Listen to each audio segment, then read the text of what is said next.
cycle. Okay, meantime I posted all the material related to vapor power cycle in your Google Classroom. Just you analyze entire theory part is there in that vapor power cycle. Okay, so today I'll do the last session, that is reheating, and tomorrow I'll start the numerical problems. Okay.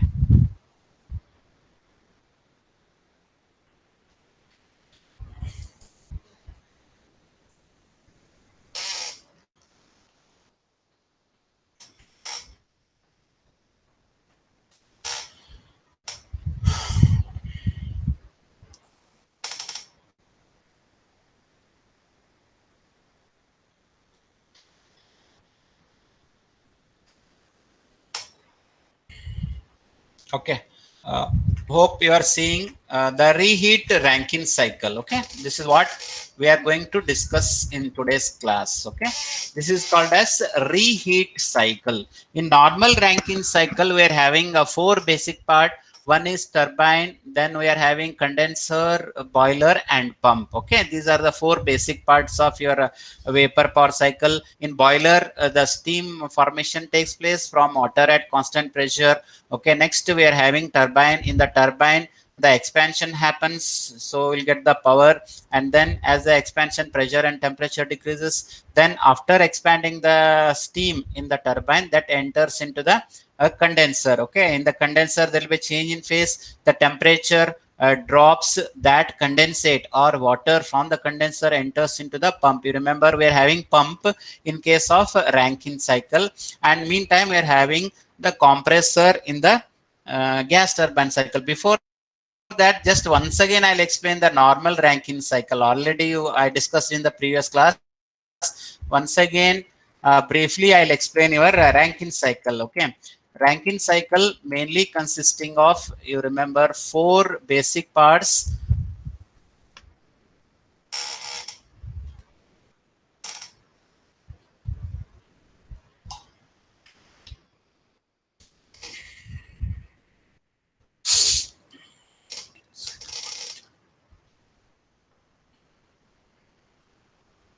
Okay, this is what we discussed in the, because whatever concept you are going to learn, first you should understand the basic Rankine cycle. So these are the three diagrams you have to remember very well. Okay, one is your PV diagram, one is TS diagram. TS diagram is the most important thing, and one more is your sketch flow diagram. Okay, in normal Rankine cycle we are having the four basic part. One is boiler, and one is turbine, condenser, and pump. Okay, so in the boiler, the water is supplied at constant pressure. The heat addition takes place at constant pressure.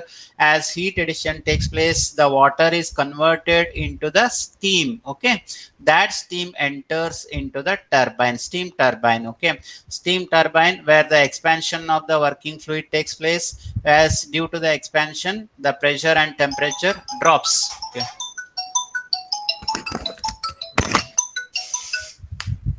Hello, sir. ಹೇಳಿ sir.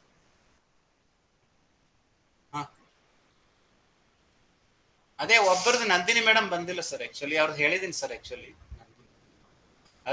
Easy D ಎಲ್ಲ electronics ಅವರು ಸರಿಯಾಗಿ ಕೊಟ್ಟು electronics sir, electronics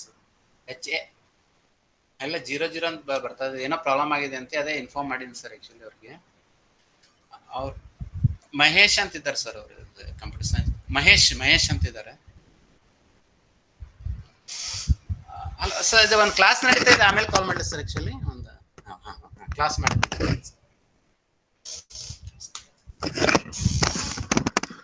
Hello. Okay. Next, in the condenser, condensation happens. Okay. Condensation means the pressure and temperature drops, then it enters into the pump. Okay, it is similar to your compressor. Okay, where the pressure and temperature increases. Okay, that condensation is taken into the boiler. Okay, so this is how the Rankine cycle works. Okay, you remember in case of Rankine cycle we are having pump instead of compressor in case of gas turbine. Okay, and this is your TS diagram. Okay, 1 to 2. 1 to 2 is what? Your expansion, adiabatic or isentropic expansion in the turbine. 2 to 3 is your what? The heat rejection, means temperature drops at constant temperature. Okay, 3 to 4 is your pump work. Okay, pump work means the temperature and pressure increases. Next, 4 to 5. 4 to 5 is what I said. It is called as regeneration. That part is not mentioned here. So regeneration means the water enters into the a regenerator, okay, where the temperature increases. Okay. Next, 5 to 1. 5 to 1 is your the heat addition at constant temperature. This one I explained in the previous class. Okay. Just for a brief introduction, you should know this one. Okay. What we are discussing in the today's class is your reheating. Okay. So instead of heating the steam in one stage, we are going to expand the heat, expand the working fluid in the two turbines. That is the main concept. So here in normal Rankine cycle, we are having only one turbine, but in case of reheat Rankine cycle, we are having two turbines. Okay, same thing you studied in the gas turbine cycle. The methods to improve the gas turbine cycle. One is regeneration, reheating, and your intercooling. Okay, so this is whatever the diagram you are seeing. It is the concept of reheating in the vapor power cycle. Okay, so here you see the first, we are having two turbines instead of one turbine. As said, we are having two turbines. One is HP turbine and one is LP turbine. Okay. Next, we are having only one condenser, one pump. Instead of one turbine, we are having the two turbines. Okay. Suppose whatever the condition of the steam in the normal Rankine cycle leads to the corrosion blades due to the losses in cycle efficiency, because whatever the steam coming out from the turbine, it is in wet condition. You remember the expansion takes place in the steam turbine. Due to the expansion, okay, the temperature and pressure drops, okay, and the condition of the steam becomes wet after expansion. Okay, so in order to, and this leads to the corrosion of the turbine blades and leads to losses in the efficiency, and hence it is very necessary to heat the steam after coming out from the turbine. Okay, in order to improve the efficiency, we are going to reheat the steam whatever it is coming out from the turbine, so that it becomes reheated. Means a little bit the wetness removes as you reheat. Okay, and then I will get the good efficiency. How the process takes place? Okay, whatever the superheated steam coming out from the boiler enters into the high pressure boiler. You see, this is the first part, major part in the steam power plant is boiler, where the production of the steam takes place at constant pressure. Okay, next, that superheated steam enters into the high pressure turbine. You remember we are having two turbine. One is high pressure turbine and one is the low pressure turbine. Okay, so after the generation of the steam in the boiler, first it enters into the high pressure turbine, where it is expanded. As we know, the turbine is a expansion device. Okay, and then it is expanded in the HP turbine. Once again it enters into the boiler. Means it is once again the heat is supplied in the boiler. Okay, so means reheating takes place. Instead of entering into the HP turbine, first whatever the steam coming out from the HP turbine, it gets expanded in the turbine, then enters into the boiler, where we know that where in the boiler where the heat supply takes place. So after expansion, the heat addition takes place at boiler. Now whatever the condition of the steam enters into the boiler is then taken into the LP turbine, that is the low pressure turbine. Okay, so low pressure turbine means, so where once again the expansion takes place in the low pressure turbine, the pressure and temperature decreases. Okay, now whatever the steam, superheated steam at condition 3 enters into the LP turbine, gets expanded. The pressure and temperature drops. Okay. Next, okay.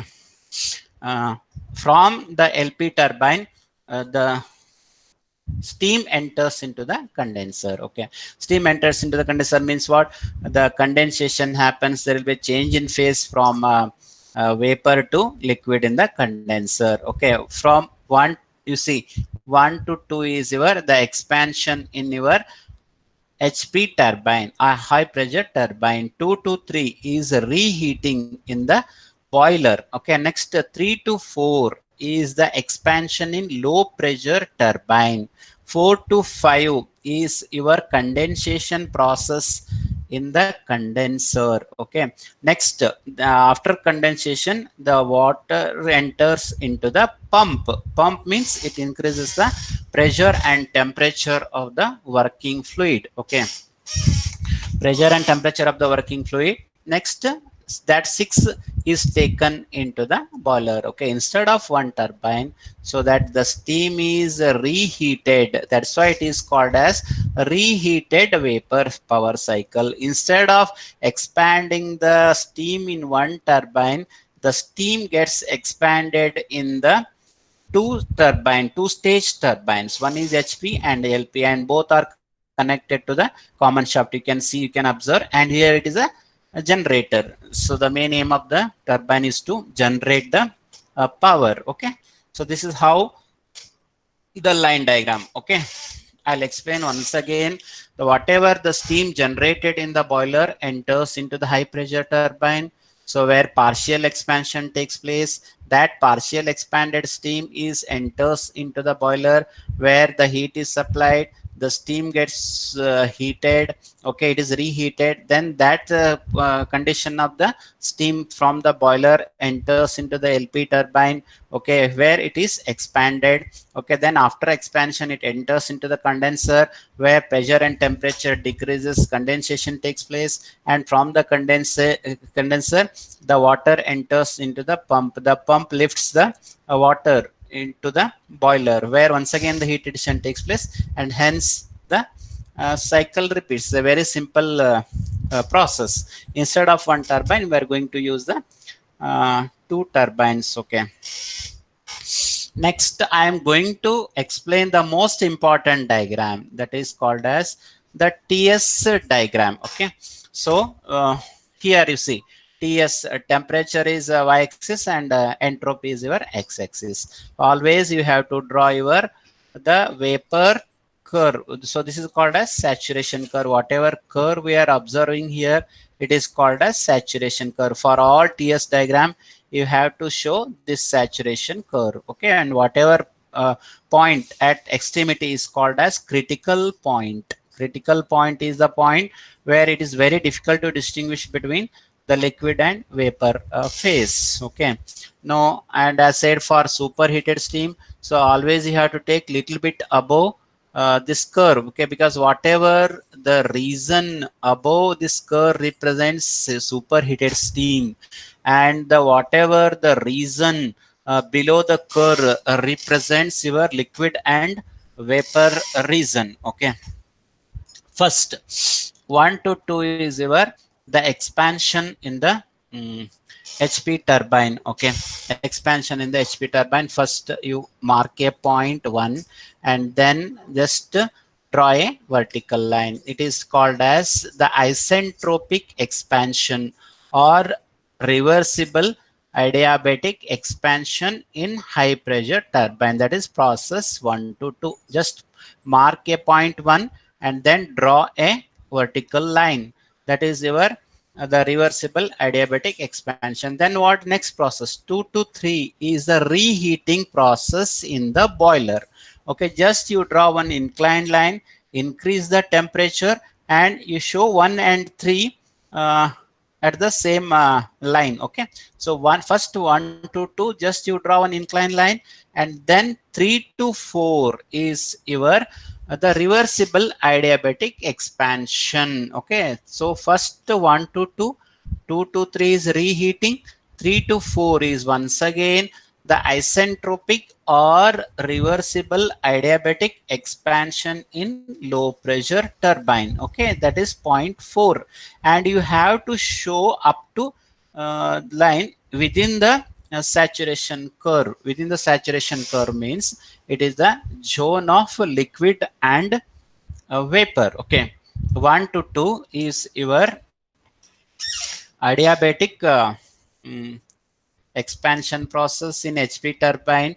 2 to 3 is your uh, reheating in the boiler. 3 to 4 is your reversible adiabatic expansion in the HLP turbine. Next, 4 to 5 is your condensation process. Decrease in the temperature, temperature. Okay, at the constant temperature means the heat reduction takes place and the vapor is converted into your the liquid. Okay, that is 4 to 5 is your condensation. 5 to 6 is your pump work. Okay, 5 to 6 is pump work. As I said, in the pump work, the temperature and pressure increases. 6 to 7, as I said, one more regenerator will be there, that is a boiler accessories. Okay, we are not going to show that point. 6 to 7 is the regeneration. Before supplying the water into the boiler, first it gets heated in the regeneration up to certain temperature, and then from 7 to 1. Okay, 6 7 is this regeneration. 7 to 1 is your formation of the steam from water into the steam at constant pressure. You remember, the steam generation takes place at constant pressure. Okay, not constant temperature, but heat addition takes place at constant temperature. Heat rejection takes place at constant temperature. Remember, so these are the three important points. Okay, the steam formation takes place at constant pressure inside the boiler. Okay, and the heat addition takes place at isothermal process. Okay, whatever we are, the line is there, this is the heat addition at a constant temperature. And one more, the heat addition takes place, heat rejection takes place at constant temperature. Okay, these are the curve, how to draw the curve. 1 to 2 is the reversible adiabatic expansion in the HP turbine. 2 to 3 is your reheat. 3 to 4 is your the isentropic expansion in LP turbine. Next, 4 to 5 is your 4 to 5 is your condensation at constant temperature.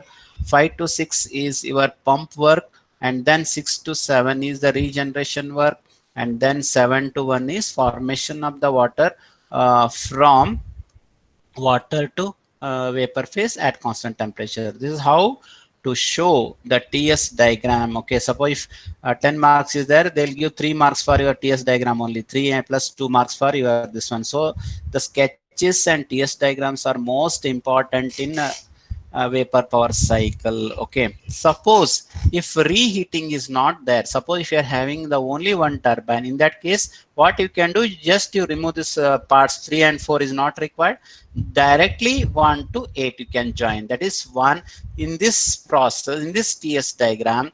1 2 3 4 5 6 7 1 is your the TS diagram with reheating. Suppose reheating is not there, in that case you have to neglect the points 3 and 4. Okay, just you drag this point to up to 8. Okay, just this is the point 8. If reheating is not there, in that case the 1 8 5 6 7 1 is your the heat cycle without the reheating. Okay, this normal cycle means 1 8 5 6 7 1 is your normal Rankine cycle without reheat. If reheating is there, you have to draw 1 2 3 4 5 6 7 and 1. So this is how to draw TS diagram with the reheating. Okay, I'll repeat once again. 1 2 3 4 5 6 7 1 is your the reheating Rankine cycle. 1 2 8 5 6 7 is your the normal Rankine cycle without reheat. Okay,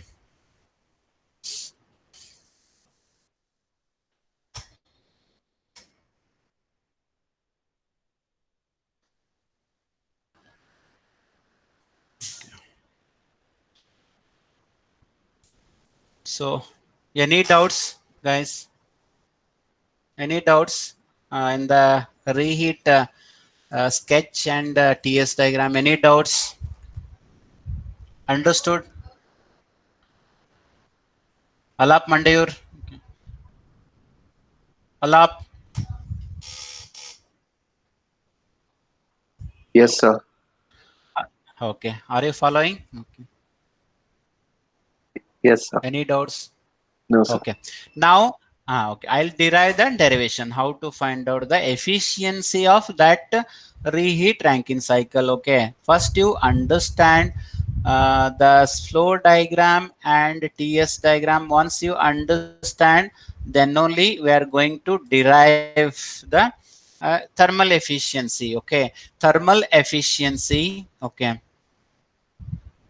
is given by, okay, thermal efficiency is standard formula for all the cases, in case of gas turbine cycle also, in case of vapor power cycle also. That is what efficiency is: net work done divided by heat supplied. Okay, net work done is nothing but turbine work minus compressor work divided by heat supplied, and in case of gas turbine cycle we are considering it as compressor work. Okay, so the net work done in case of vapor power cycle is turbine work minus pump work divided by heat supplied. Okay, so what is here turbine work? We have to consider both the turbines. In normal Rankine cycle, we are having only one turbine, but in case of reheat cycle, whatever work done by HP turbine plus work done by LP turbine, this gives your net work done. Okay, suppose if only one is there, you have to find out the work done from that turbine. Okay, so net work done is WHP plus WLP, that is work done by high pressure turbine plus work done by low pressure turbine minus pump work. You remember, so the pump utilizes the work generated by the turbine, so that's why this net work done is turbine work minus your pump work. And one more thing, heat supplied. Okay, heat supplied means here we are having the two times heat supply takes place. Okay, the one is heat supplied in the boiler and one more is the heat supplied in the reheater between 6 to 1 and between 2 to 3. There are two times heat supply takes place, because after taking the steam from the boiler into the HP turbine, it expands. That steam is once again taken into the boiler for reheating. That's why you have to consider both heat supply. One is the heat supply to change the water from steam, and another one is the heat supplied for incoming steam from the HP turbine and then supply to that steam to the LP turbine. That's why two times heat addition you have to taken into account. Okay, so one is reheat and one is your boiler heat. Okay, that's why you see the equation. The equation is net work done divided by heat supplied, W turbine minus W pump divided by QS, WHP plus WLP minus of W pump divided by QS boiler, means supplied heat supplied in the boiler plus the heat supplied in the reheater. Okay, so what about next, how to find out HP and LP work? Okay, now you see the TS diagram. As I said, the work done and condenser work always you have to express in terms of enthalpy drop. Okay, and in case of air standard cycle we are going to express in terms of temperature difference. Here always you have to express the work done either in turbine or compressor, you have to express in enthalpy drop. Okay, 1 to 2, you see, observe the diagram. 1 to 2 is your the turbine work in HP turbine, that is H1 minus H2 is your WHP, that is work done in HP turbine, that is H1 minus H2. Then what about H3 minus H4? H3 minus H4 is your the low pressure turbine work. So the total work done is H1 minus H2 plus H3 minus H4. This is the total work done in the turbine. Okay, Okay, first one is work done in the HP turbine is H1 minus H2 plus H3 minus H4. Okay, so this is the turbine in the LP turbine. Okay, H1 minus H2 plus H3 minus H4. Okay, this is the total turbine work. Okay, first turbine work is H1 minus H2 plus H3 minus H4. H1 minus H2 is your the turbine work in the high pressure turbine. Okay, H3 minus H4 is your the low pressure turbine work. Okay, next, what about your pump work? Okay, pump work is between, you see the TS diagram. Based upon TS diagram only you can find out. Pump work is H6 minus H5. Okay, 1 to 2 is HP turbine work, 3 to 4 is your LP turbine work, 5 to 6 is your condenser work. Condenser work means H6 minus H5. Always you have to take the highest minus lowest value. Okay, so the heats rejected in that condenser is H6 minus H5. Okay, so next we are having the what is the heat supplied in the boiler, H1 minus H6 plus H3 minus H2. Okay, how the heat supplied in the boiler, H1 minus H6. First, as I said, water is supplied from the boiler, so from the condenser to the boiler, means there will be a conversion of water into the steam.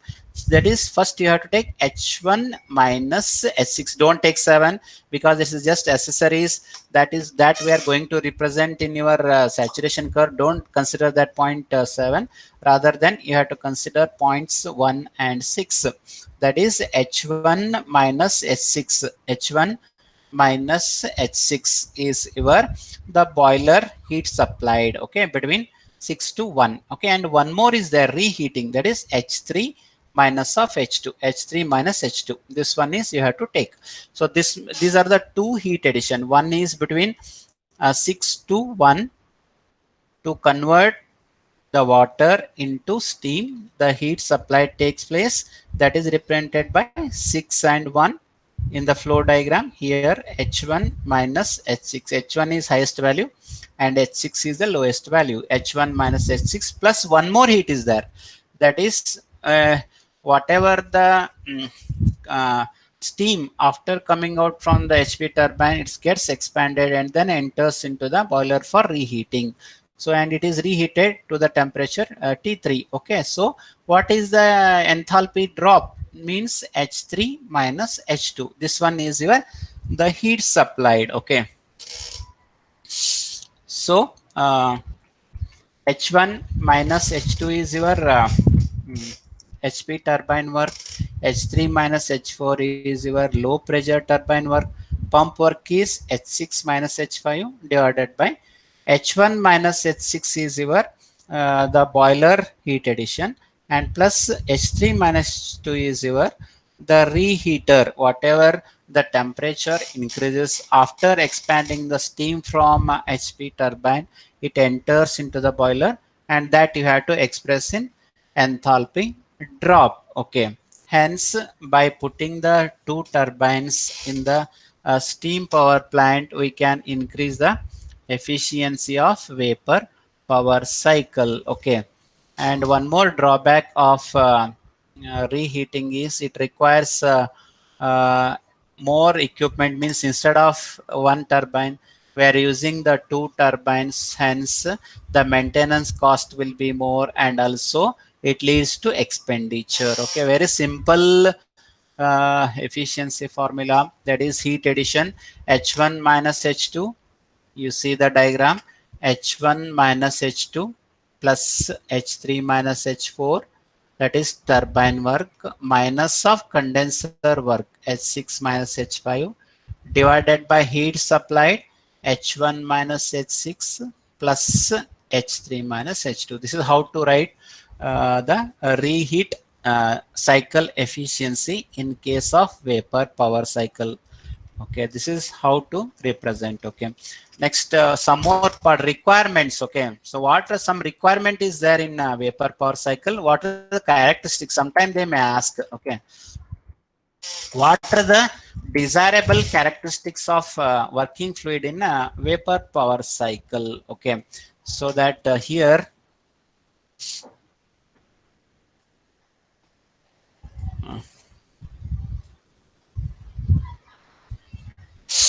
okay, so first and foremost thing is fluid should be non-toxic and non-corrosive in nature. Suppose if it is toxic in nature, then it leads to spoiling of the blades, and it should be non-corrosive. Okay, so means the blade should be designed in such a way that they should generate the more power. That is one requirement of selection of working fluid. Okay, and it should be chemically stable throughout the working cycle. Means it should have no chemical reaction takes place within the system. Next, third one is the saturation temperature at the temperature of heat rejection in the condenser should be more than, okay, now whatever as we know, the condensation takes place in the condenser. Okay, whatever the temperature at the time of heat rejection in the condenser should be slightly more than that of atmospheric pressure in order to eliminate the maintenance of vacuum in the condenser. Okay, this is one condition. Okay, and third important is it should have the low specific heat. Means heat should be added at maximum temperature. You see the third point, the fluid should have the low liquid specific heat, so that the maximum amount of the heat is should be added at the maximum temperature. And next important is we should have the higher heat of vaporization. Okay, so suppose if you're having low heat of vaporization, means that it increases the weight of the fluid in the cycle. In order to have the high heat of vaporization, which it leads to a reduction in the weight of fluid in the cycle. Hence always we should have the highest heat of vaporization in the vapor power cycle. Okay, next point is the fluid should have the high critical temperature at reasonable low critical pressure. Means we should have highest critical temperature and low critical pressure. Means what is the critical temperature? Critical temperature is the temperature at critical point. You studied in the real gases in BTD. Critical temperature is the temperature at critical point. Okay, and we should have the highest critical temperature. Okay, critical point is the point beyond which it is very difficult to distinguish between the liquid and vapor phase, and the liquid is directly converted into the vapor phase without supply of heat. You remember that is called as critical point. Always we should have the highest critical temperature and lowest critical pressure, because in case of vapor power cycle the temperature plays very important role. We should have highest critical temperature and lowest critical pressure. Second point, we should have the highest heat of vaporization to reduce the weight of the fluid in the cycle. Okay, and third important point is the fluid must have the low liquid specific heat, so that we should add the maximum amount of the heat at a maximum temperature. Okay, that is the third point. Fourth point is whatever the temperature of the heat rejection in case of the condenser should be slightly above than the atmospheric pressure to eliminate the maintenance of the vacuum in the condenser. Otherwise it is very difficult to manage the vacuum part in the condenser. Okay, and the fluid must be chemically stable throughout the working cycle. The fluid must be non-toxic and non-corrosive, and the fluid must be available in the large quantity of the reasonable cost. Okay, so now so I have shared all the course material from the beginning to end in your Google Classroom. It is there. Binary vapor power cycle is I added, but don't study. It is not there in your syllabus. Okay, binary vapor power cycle. Whatever I added in the last portion, please neglect it. It is not there in your syllabus. Okay, up to reheat cycle you study. Okay, up to characteristics. Okay, 2.13. No need to study. Okay, because it is not there in your portion. Okay, what are the things you have to study? Introduction, Carnot vapor power cycle. Next we are having the Rankine cycle. Okay, work ratio, drawbacks of Carnot cycle. Okay, simple Rankine cycle. This is the most important thing. After Rankine cycle, we studied TS diagram, Carnot versus Rankine cycle. This one you have to study. Next, three important things. This is the most important. What I explained: effects of pressure and temperature in Rankine cycle. Every time they used to ask these two diagrams by increasing the condenser pressure and by decreasing the by decreasing the condensed pressure and by increasing the boiler pressure. Okay. In the third class, I explained this one. Okay, this is the most important. Every time they used to ask effect of condenser pressure and effect of boiler pressure. These four diagrams you have to practice. One is PV diagram, TS diagram, and two PV diagram and two TS diagrams. Okay. Next, we are having actual vapor power cycle. Then after that, ideal regenerative cycle. Next, practical regenerative cycle. Next, we are having after practical regenerative cycle, we are having a regenerative cycle with a closed feed water heater and then open feed water heater. And then finally, we are having the reheat Rankine cycle. These are the very simple things you are going to study in the theoretical part. This only they'll ask. Okay, they'll ask explain ideal regenerative cycle with the TS diagram for 10 marks. Explain a reheat Rankine cycle with the TS diagram. That is also 10 marks. So explain the effect of boiler and condensation pressure. That is also carries 10 marks. Okay, and explain simple Rankine cycle for 10 marks. Like that, we're having mainly 7 parts in this chapter. Okay, and then finally what we studied is reheat Rankine cycle. This is also one of the important concept to improve the efficiency of vapor power cycle. We're having this concept, that is reheat Rankine cycle. And then finally the working characteristics of fluid in the vapor power cycle. And last, you please don't study binary vapor power cycle is not there. So it was there in the previous syllabus. Now it is not there. Please don't study binary vapor power cycle. Up to 2.12 you have to study. And I have uploaded all this course material in the Google Classroom. Okay.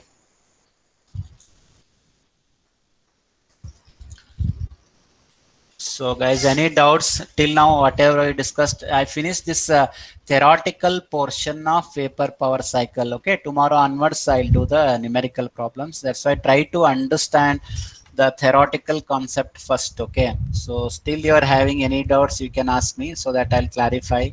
So before going to the numerical problem, you have to understand the theoretical concept. Okay, you have to analyze the sketches and TS diagram. That's it. Okay, once you analyze, it is very easy to solve the problems. Okay, so once again, the problem related to your Mollier diagram. Already I explained that Mollier diagram.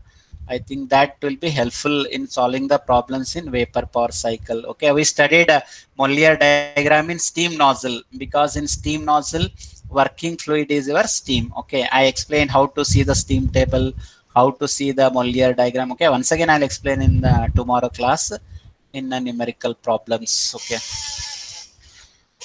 Siddharth Sanu.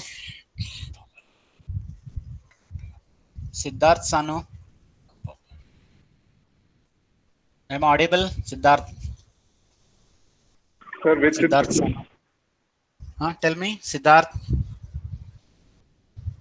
Yeah, you're audible. Okay. No, are you understanding the concept? That is important. Okay. Yes. Good. Okay.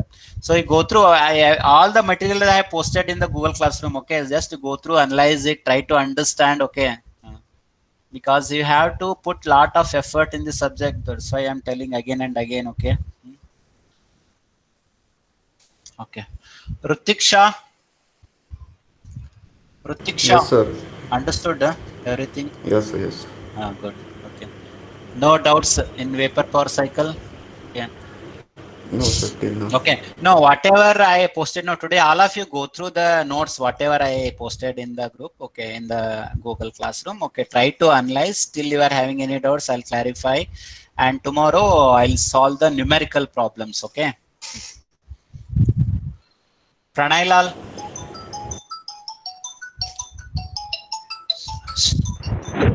Yes, sir.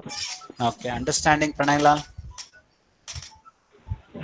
Yes, Where are you now, Pranay Lal?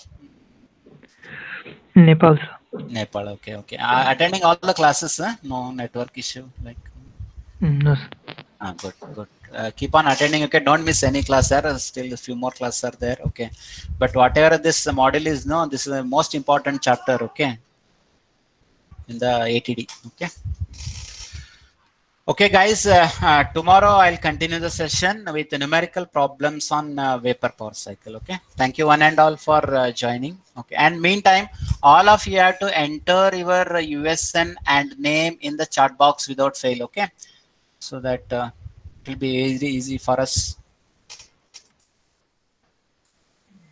Sir, All of you have to enter your USN and name in the chat box. Entered. Chat box is there, no? That at the top right corner you are having three icons. One is middle one, chat box. Okay. Chat box. You excuse click me, on sir. that. Tell me. So you've sent all the notes in the Google Yeah. Classroom. Google Classroom. Day before yesterday only I this one posted there. Just you go through vapor power cycle. Okay. Okay. Okay. Just you go through, analyze it. Okay. And then if any doubts, you tell me. Yes, sir. Okay. Good. Okay. Shall I stop the session here? Okay. Yes, sir. Okay. Thank you. Thank you, Yes. one and all.